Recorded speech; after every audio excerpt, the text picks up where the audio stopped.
I'm excited today about introducing another book on our Shepherd's broadcast, our Shepherd's bookshelf, and that is this book entitled The Toxic War on Masculinity by Nancy Pearcey. This is a book that documents statistics and so forth and runs down the history of how men have become toxic. In our present generation, men are the villains. They're weak, they're abusers, they're villains. They're depicted in most of our social media and our television programs and so forth as being the problem. And how'd that happen? Well, Nancy Pearcey wants to examine that, and it's interesting that it takes a woman here to write this book. Maybe it's safer that way. But Nancy Pearcey is certainly not your average woman. She is certainly a scholar, an apologist, been trained by the Francis Schaeffer School of Philosophy and Apologetics. She's a professor, she's a scholar. She's written a number of good books as well. Love Thy Body, for example, is a good one. Total Truth, that she wrote some time ago, also another very excellent book. And so this one, when I saw that she was writing this and I was thinking about this topic, I wanted to read it. And so she shows the evolution of how men became toxic and how the secular world that we live in today has defined a real man as a tough, strong, never showing weakness of any kind, competitive, win at all costs kind of guy. That's a real man according to the secular world. But that's not how God defines a good man. So there's a detachment between the real man of secularism and the good man of Scripture. They're not the same. And so if we're going to look at what a real man ought to be, a real man, a good man ought to be, we need to turn to what God says a good man is, not to what the world says. But the statistics that she shows here in her book is that most people consider men as villains of one kind or the other.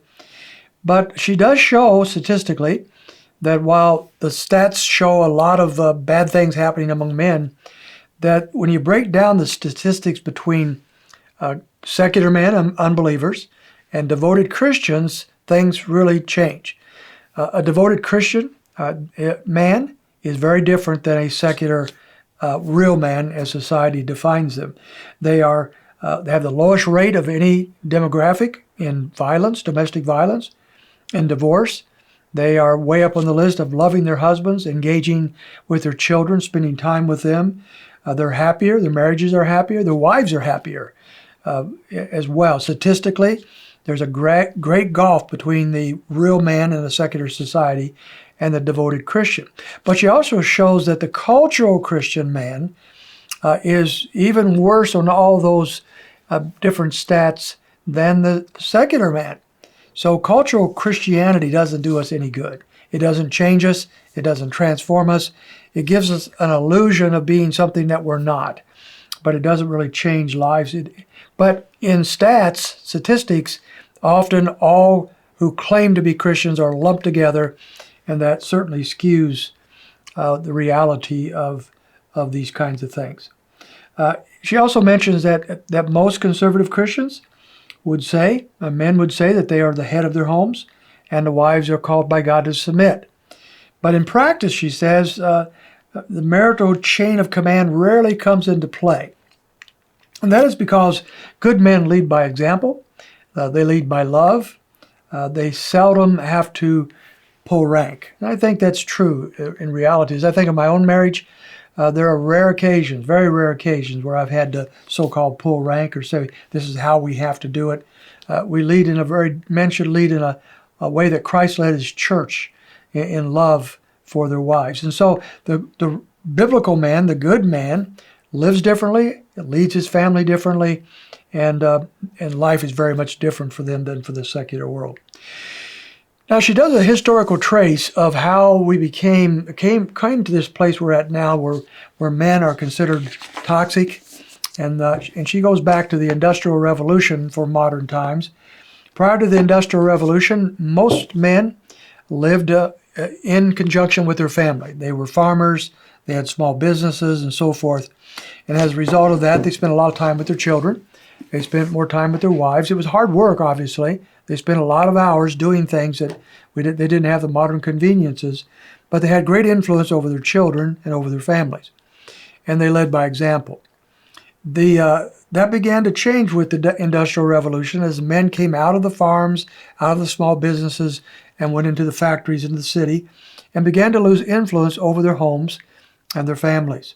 Now, she says during the colonial age, the good man, under the influence of Puritanism, lived by virtues based largely on a biblical concept. Whether they're Christians or not is a different thing, but they had a biblical worldview, a mindset, and they would sacrifice their own personal interest for the good of others, and especially the good of their homes.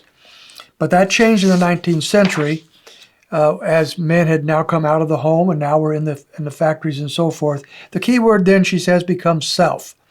And virtues were replaced by personal values that men were now grabbing a hold of. And so they shifted from people of influence in their families to people that were more in-focused, looking at themselves, living out their own lives. And then there was this shift between men and women during this period of time. As the effects of the Industrial Revolution wore on, women became like the moral superior to the men. They guarded the virtues of the family. Men were seen as morally degenerate in many ways. And as one example of that, by 1691, 4 women attended church for every man. 80% of women who attended church going into the 18th century were women. Chapter 7 traces the influence of women in the 1800s and the historical roots of the masculinity as being toxic. During that time, alcohol consumption had hit its peak in the 1930s, for example, and the literature began to change. The literature that was trying to develop this masculine man, this real man, as the secular world saw it, began to change and saw men and boys as wild creatures, out of control, and as rebels. That's how they were depicted. This is this is hard for people like me to take, who've grown up in this environment, most of us have. This is where the Western legends, the cowboy scenes, the Western fictions, the man as a noble savage began to become part of the landscape, and men began to live out that idea. How often have you seen in the old Westerns how these men, these tough cowboys, who had the opportunity perhaps to settle down, love a woman, have a family, wouldn't do it because they wanted to get on their horse and go to another adventure and live on the prairie or shoot somebody up or something. And that became kind of the idea and the fiction and of the world during the 1800s. The church became increasingly run by women during this time. At the Second Great Awakening, 90% of people that went to church were women. And so the church took on a feminine form as these men pulled away, and their influence pulled away, and women stepped up, and the real man myth began to be perpetrated going forward. There has been backlash to this in recent times. We think in the secular movement of the Iron John movement, if you're familiar with that. On a Christian level, John Eldridge's books, such as Wild at Heart, tries to tip the scale back the other way and see men as these rugged outdoor critters.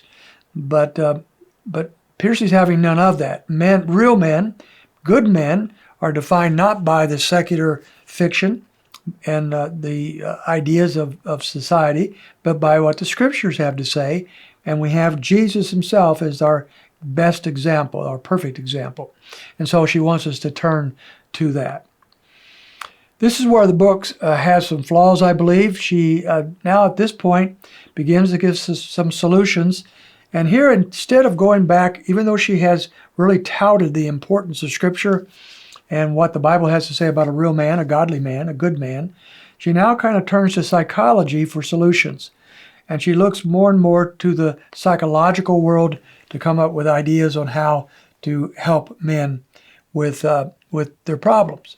She quotes statistics from some pretty famous people concerning a third of women in the church have been abused by men but she doesn't break down those statistics to show the difference between a Bible-believing church and men who are living godly, good lives versus churches in general. So I think, again, she kind of breaks her own rulings there. And she teaches that women should have tough love with their husbands and pull them back into line. And most concerning, she dismisses 1 Peter chapter 1, chapter 3, verses 1 to 2, and says it's cultural and ignorable in modern times. So her solutions are kind of grounded in psychological methods rather than biblical methods.